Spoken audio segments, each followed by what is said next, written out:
Hey YouTube, what's going on? So, this video is basically going to be about Skytoss and how I deal with it as a Grandmaster Zerg.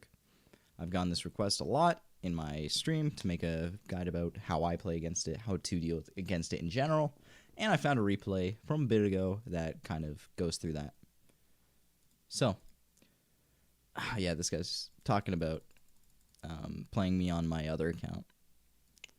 So, anyways, this game starts with a basic Oracle opener into what I believe is Ground Protoss, which transitions into Skytoss. So, it's a full game, goes through a lot of stuff. We're going through this, and I'll lead you guys through step by step, and I'll explain some concepts or theory crafting, whatever it's called, to hopefully help you in the end with dealing with Protoss. Skytoss compositions. Okay. Standard Oracle opener for 330 spores every base. And usually you want to get a rescout off to figure out exactly what you're going to be facing in the follow-up. A very smart thing to do, which I did do this game. Sorry I didn't show it. I'm just trying to skim through the fat of the replay real quick. Is you get a 430 Roach Warren because that helps you against any follow-up Twilight pressures, follow-up Sentry Mortal stuff, which is more rare. However, he opted to go for that more defensively this game. And in general, it's just nice to have the ability to make roaches. Okay, again, our fourth base. Gonna speed it up once more. You'll see in this game, I do like to go for a Hydra mid-game. I did go Roaches defensively because I saw the amount of Sentries and Immortals he had, so I thought it'd be a good idea to make them just in case. Now, if you have complete vision of your opponent, you can usually choose when to not make units and make drones instead, or tech up and whatnot. I was not on top of my scouting this game, which is definitely not something I'd advise. It's not part of the guide. This is just a game that's walking through some stuff. Okay, High Templar. Templar Archives saw researching, definitely getting Storm, not going for an Archon timing.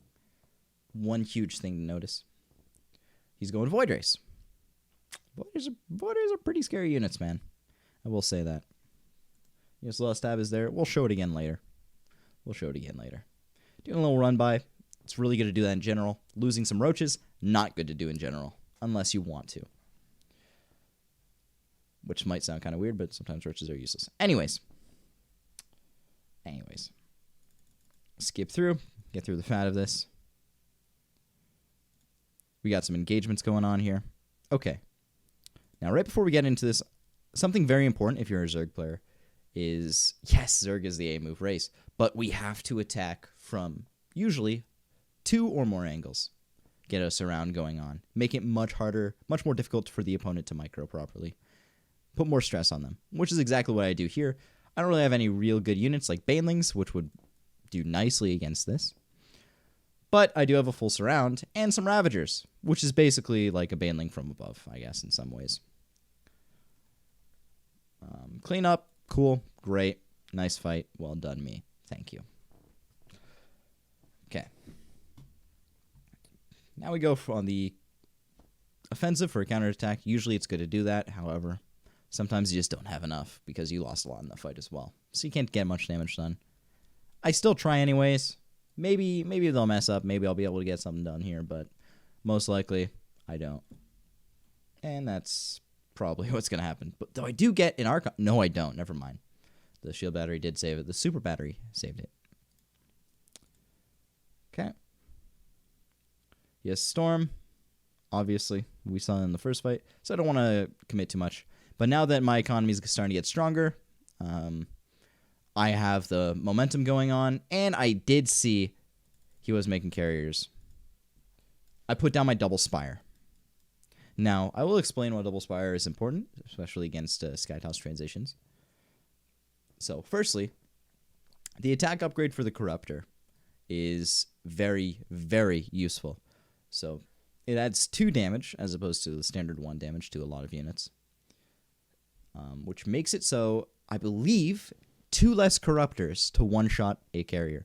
And I think the original number to one-shot a carrier is 24. So it takes either 2 or 3 attacks less to kill a carrier with a Corruptor, provided there is no shield battery healing. And Carapace is really good, especially against carriers, because their way of attacking is through Interceptors, which do 2 attacks of 5 damage each, unupgraded, for a total of 10 damage. They have a lot of bursts. They have 8 Interceptors. They can do 80 damage really quickly. One-shots a Hydro, pretty much without regeneration.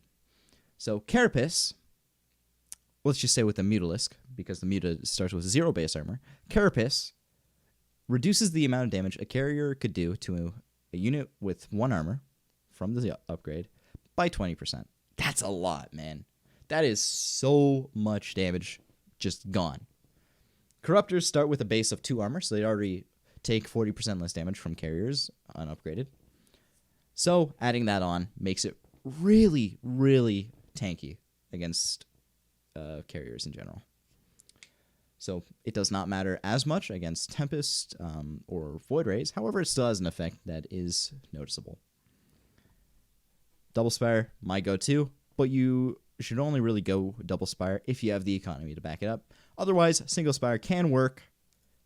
It's just not as optimal. Which my perspective again. Go through this. Chrono boosting carriers. He's going heavy into Skytoss now. Very standard thing for Protosses to do. Once ground toss is not working, the Skytoss transition is basically inevitable. Do a little bit of micro. And we also saw the introduction of some Vipers, which is pretty nice. Vipers are a great unit against air units such as Void Rays, carriers, just anything, I guess. And we'll see why in a second. Let's get to the fight now. Looks like it's about to happen here. Throwing away my roaches because they were just taking up dead supply. However, I did that without looking at my bank, so kind of got myself into a weird position there. No sounds, I just realized. Let me just get on some music real quick. There we go. Sorry, guys. Pretty deep in the video. My bad. I'll try and do better for next time. Be more prepared. Now we're just trying to delay while we get more units out. We have the Corruptors out. Our main way of handling, like, all of his air units that he has right now, because he only really has carriers. So, just going to follow this camera for a second.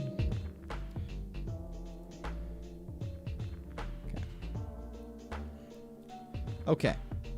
So, a lot is going on right now. He's attacking in to Spores, a few Ravagers. I don't really have a great ground army here. However, I can still get some damage done. I most likely have to sacrifice his base because I am just unprepared. Bad on me again.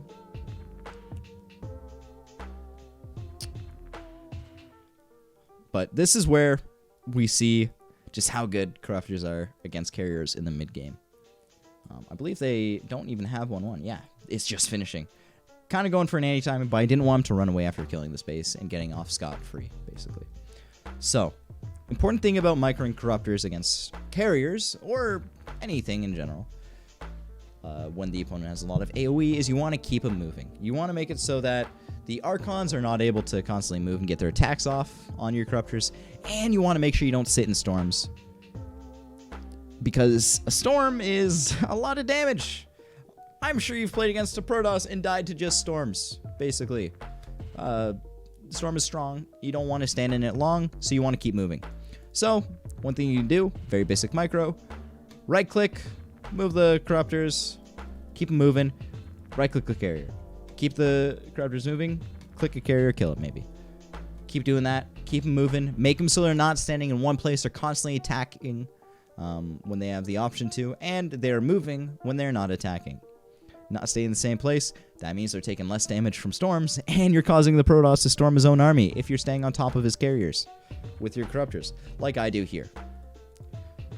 So he has to actually storm his own units. Right there, boom, boom.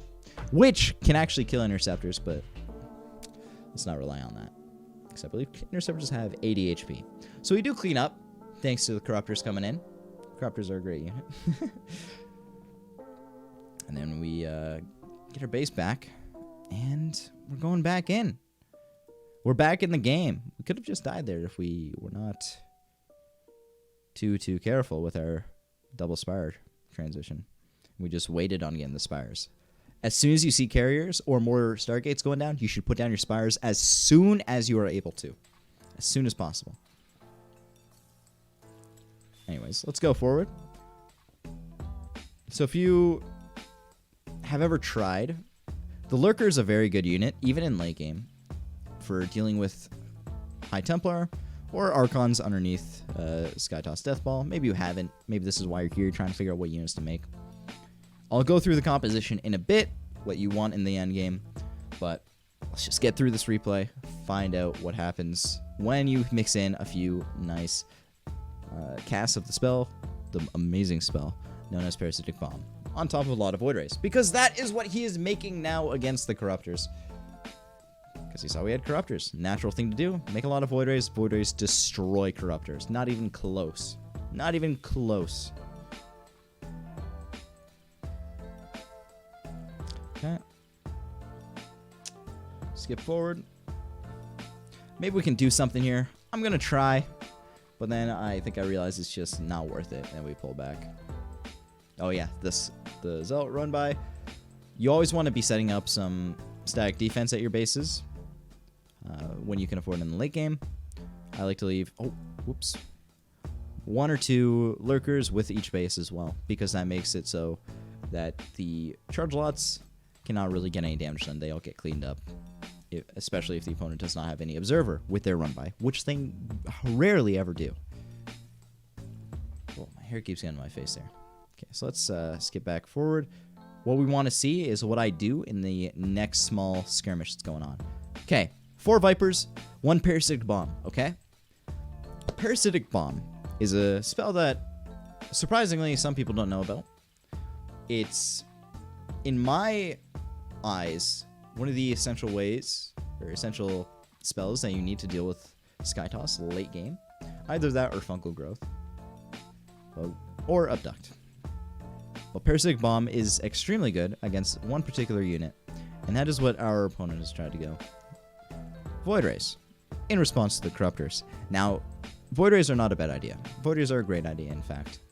However, it has a weakness, and that weakness is that it's incredibly hard to split in comparison to like ground units, which are where they don't clump, so you could just like split off some, like boom, boom, boom, boom. You got some in 4 directions. You have to try and select the individual unit that is being hit by the Parasitic Bomb in order to get it out. Because if you do a standard box select split, you will catch some other units in that, which is not really great, because that means you'll still be doing damage to the units caught in it. And, I'm talking a lot. Parasitic Bomb does 120 total damage to every unit hit by it, as long as it's in it for the duration of 7 seconds. Damage over time. So, 1 Parasitic Bomb on this army of 8 Void Rays and 4 carriers can do a total of 1,440 damage or something like that, I believe. My math is correct. 1 Parasitic Bomb on this. Maximum value would be getting 1,440 damage, which is insane. That's more than 1 Hydra could ever hope to do, okay? So, if you have several available, not only are you able to potentially get a lot of damage done with it, but in the worst case scenario, while your opponent is splitting away the unit, they are not microing the rest of the army, which means they are not storming, they're not moving their carriers away if you have Corruptors moving in, or they're not using force fields or running their army away from your surround or your attack or whatever is happening. So, it has utility there as well. As we see, he's splitting, so I pick off a Void Ray immediately for free. His units are far away, again, because of the splits, so I go in on the left side, take out some units, clean them up. Easy. Awesome. Lots of damage done. I know I don't want to overextend here, but you know what? We're chilling anyways. We kill some carriers. We do lose a decent bit here. Overextension by me. Another Parasitic Bomb. Now, look at the amount of damage it's doing. It killed the carrier by itself. I mean, okay, not by itself. When it was low health, it killed the carrier. It did a lot of damage. It did like 60 damage to the carrier alone. And then killed it. Really good. So you can't just run away from Parasitic Bombs as well. You actually have to split, or else you will take a lot of damage, which this Protoss doesn't really do too much of. He does not split too much. And this guy's a Grand Master Protoss, okay? He's pretty good at the game, statistically speaking. So I got my 2/2 air upgrades done. This is around the time I get a Greater Spire. You don't want to be rushing to a Greater Spire to deal with ground units, because you do want both of the air upgrades. They're both very useful, extremely useful. You don't want to be falling behind because your Protoss Skytoss buddy is most likely going to have a couple fusion core or cybernetics cores or whatever it's called, and is going to be getting double upgrades as well. You don't want to fall behind if you can avoid it. If you don't have the money, though, of course, don't go for it. Grouping up my corruptors for no reason there. Bad. But we see another utility of the Viper there, being able to abduct expensive gas units such as Archons, making it so they can't run away, making it so you basically get a guaranteed kill at every abduct. So that one Viper, if it abducted one Archon, already pays for itself in gas and minerals. So that's pretty good. Now we're just dealing with run-bys. Lurkers are very good with dealing with run-bys if they're in position. Mine are not. These are, though. Okay. Another fight going on, and we see yet another Parasitic Bomb getting a lot of damage. This is what I mean. Parasitic Bomb takes down all the shields and then does 20 extra damage to the actual life, the one they can't repair, of the Void Ray. So, a lot of damage. More examples of that throughout this game. We will see. Hopefully, we can get the idea across that Parasitic Bombs are pretty good. That was so itchy, guys. I'm so sorry. Keep touching my face. My hair keeps falling in front of my eyes, and my nose is really, really itchy right now. Okay, we see Lurkers getting their work in. However, the thing that really kind of saves this fight here is the Broodlords, because the Broodlords, they have some huge, huge value in these types of engagements here. Because otherwise, without these broods, I'm going to lose every single Corruptor very, very easily. Even with Corruptor Viper against the Void Rays. So, you'll notice he has Archons. Archons are insane. They do 43 damage per hit to every Zerg unit out there. And they do splash. So, naturally, they're very, very good against Corruptors. Broodlords stop Archons from moving, basically, through the use of Broodlings. So the combination of Broodlords on top of this army makes it so Archons cannot get underneath the Corruptors as easily because they are stuck from the Broodlings surrounding them. And they also can, in a lot of situations, push High Templar away, so your Vipers can get in range and they're not feedbacked. So, Parasitic Bomb, once again, on all of these Void Rays, getting a lot of damage done. Watch this Parasitic Bomb. I have no units attacking these Void Rays. Look at how low they're getting. Boom. Boom. All the damage done there. Those two Voids died to just the remainder of the Parasitic Bomb. That Corruptor shot did not even get to that Void Ray. And now we are cleaning up. I moved my Broodlords too close to the Archons. Kind of a bad thing to do again. Not the best player in the world. Just one of the top 200 of NA. Okay, cool. This shows why Broodlords are pretty good. They can clean up ground units pretty well. However, Broodlords are actually not really good against a lot of ground units, unless you have a lot of Broodlords. And that's why I like Lurkers as well.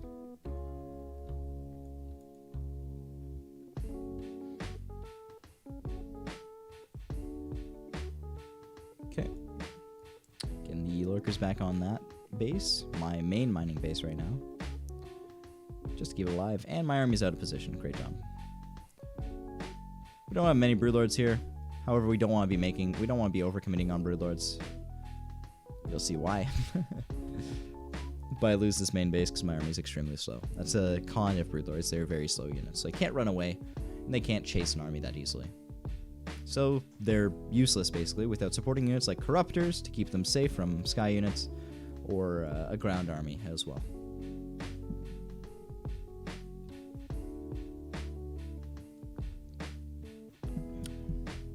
This game from here gets really scrappy. So I will actually just skip through a lot of this. Maybe we can find something else really cool. But while we're trying to find something, I just want to say something that will hopefully help out the lower level players out there starting to learn the game.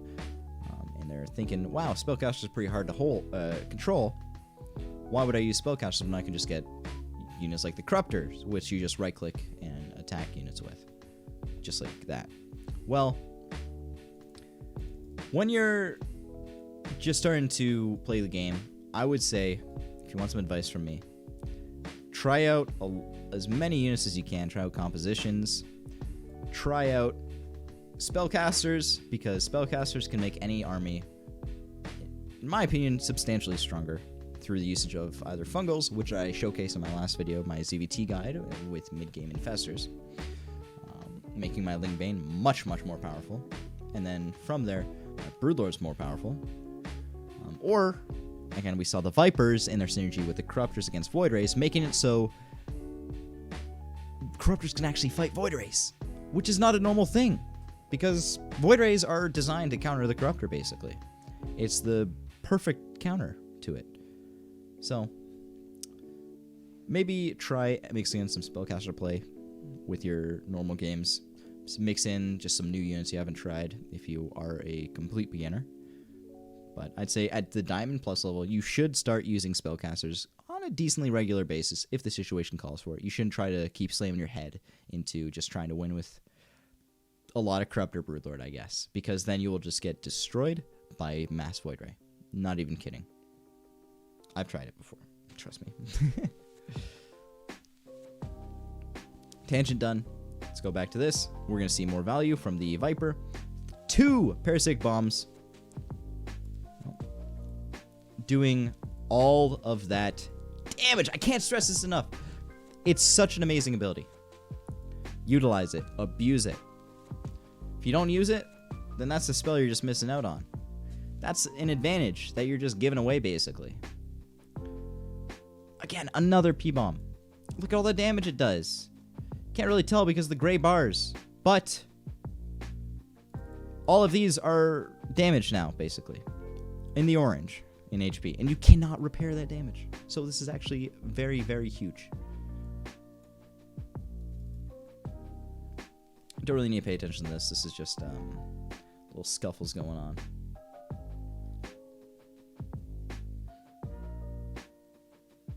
Lots more Void Rays. Probably one of the better units he can make right now. I actually do mess up in a bit because I did lose my Hive. I don't have any Vipers out to help me out against these Void Rays, so this does get pretty dicey, but we do make some Infestors instead. Fungal Growth, doing a lot of AoE damage, not nearly as much, 4 times less than Parasitic Bomb, but it's still something, and also slows down the unit.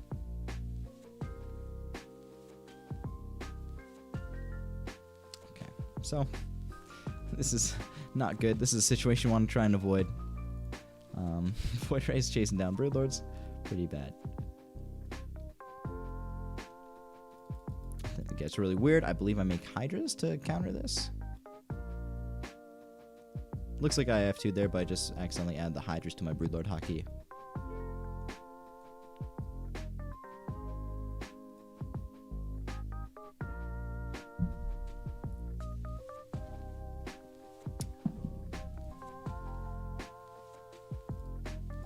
Oh, Vipers now. Hell yeah.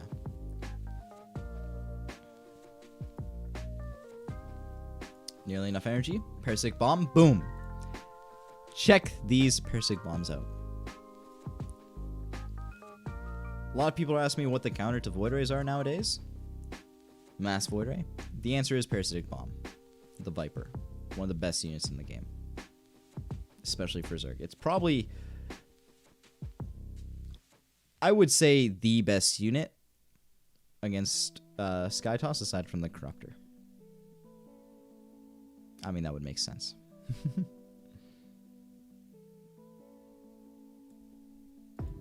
Now, the game is pretty weird at this point. There's not much use in showing the rest of this, but you know what? We'll go through it just for the viewer's pleasure.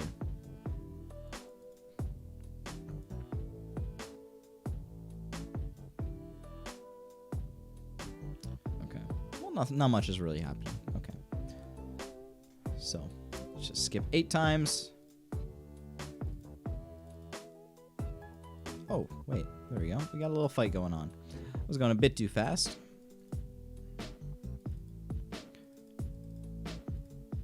We only have Hydras against these Void Rays now.